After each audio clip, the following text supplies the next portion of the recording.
30 अक्टूबर को 2 विधानसभा में उपचुनाव होने हैं। अब मात्र 10 से 11 दिन बचे हैं।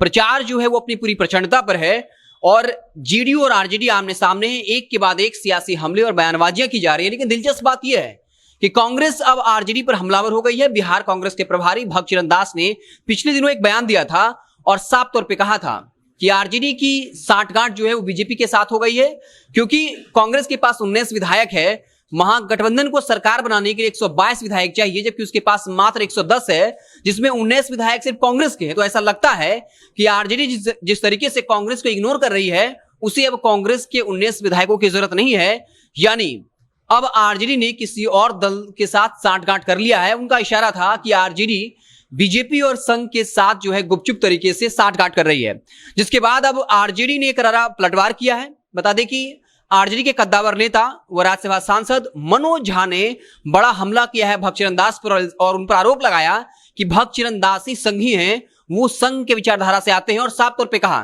कि वो लालू यादव को नहीं जानते हैं। वही शख्स हैं जिन्होंने पहली बार लालकृष्ण आडवाणी के रथ को रोक दिया था और देश में अमन चैन का माहौल जो है कायम किया था।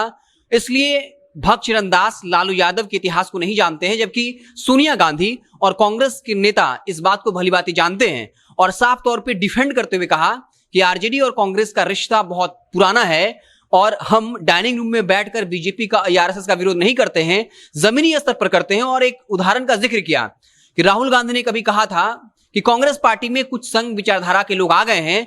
मनोज झा ने तंज करते हुए कहा कि लगता है कि वो भगचरण दास ही हैं जो संघ विचारधारा के हैं और इस तरह का बयान दे रहे हैं। आपको बता दें कि राहुल गांधी ने जुलाई महीने में एक ट्वीट किया था और लिखा था कि कांग्रेस पार्टी के अंदर कुछ आरएसएस विचारधारा के लोग हैं, लेकिन हमें कुछ बेखौफ लोग चाहिए, निडर लोग चाहिए। और उस वक्त इस बात का अंदेशा लग गया था कि पार्टी में यानी कांग्रेस में कुछ ऐसे ही लोगों को शामिल किया जाएगा जिसमें कन्हैया कुमार, जिग्नेश मेवानी जैसे नाम शामिल थे, जो प्रधानमंत्री मोदी, बीजेपी और आरएसएस की आइडियोलॉजी पर करारा हमला बोलते हैं।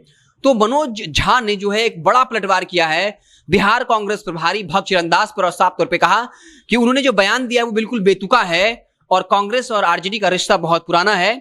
सोनिया गांधी भी इस बात को समझती हैं और कहीं ना कहीं महागठबंधन को डिफेंड करने की कोशिश की। आपको बता दें कि भगचरण दास लगातार हमलावर हैं।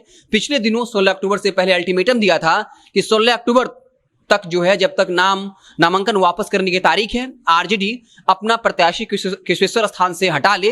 लेकिन आरजेडी शुरू से डटी रही और अंत तक नहीं हटाया और अब जो है 30 अक्टूबर को दोनों जगह चुनाव होने, कुशेश्वर स्थान पे जो है कांग्रेस ने अब जो है कमर कस लिया है, तारापुर में भी कमर कस लिया है। 22 अक्टूबर को कन्हैया कुमार आने वाले हैं और सबकी नजरें टिकी हुई हैं। जिस तरीके से कांग्रेस लगातार आरजेडी पर हमलावर है, तो क्या कन्हैया कुमार जब आएंगे तब वो तेजस्वी यादव पर हमला करेंगे? क्योंकि देखा जाता है कन्हैया कुमार नीतीश कुमार को लेकर सॉफ्ट कॉर्नर रखते हैं। तो इस बार का जो विधानसभा उपचुनाव है वो काफी दिलचस्प होने वाला है। तारापुर में इस वक्त 19 अक्टूबर तक वो वहीं रहेंगे, गांव-गांव का दौरा कर रहे हैं और लगातार जो बुनियादी मुद्दे हैं, शिक्षा, स्वास्थ्य, रोजगार, उस मसले पर लगातार सरकार को घेर रहे हैं। और इसी बीच अब कन्हैया कुमार की एंट्री 22 अक्टूबर को होने वाली है और फिर चुनाव प्रचार जो है अपनी प्रचंडता पर होगा। लेकिन एक बात तो साफ है, जिस तरीके से किसी स्थान से कांग्रेस को टिकट नहीं दिया गया महागठबंधन की तरफ से, जिसके बाद लगातार कांग्रेस और आरजेडी के रिश्ते खराब हो रहे हैं। लेकिन आरजेडी कहीं ना कहीं ये बात कह रही है कि ये फ्रेंडली फाइट है, जबकि कांग्रेस का कहना है कि फाइट तो फाइट होता है, फ्रेंडली फाइट क्या होता है। देखना दिलचस्प होगा कि कुशेश्वर स्थान तारापुर में क्या चुनाव नतीजे आते हैं और सबसे ज्यादा नजर इस बात पर टिकी होगी कि जब चुनाव परिणाम आएंगे उसके बाद बिहार की सियासत कैसे बदलेगी। ये सब कुछ काफी दिलचस्प होने वाला है। तो आप जुड़े रहिए हमारे साथ, जैसे ही कुछ नया अपडेट आएगा तो हम उससे आपको इत्तला करेंगे। बहुत बहुत धन्यवाद।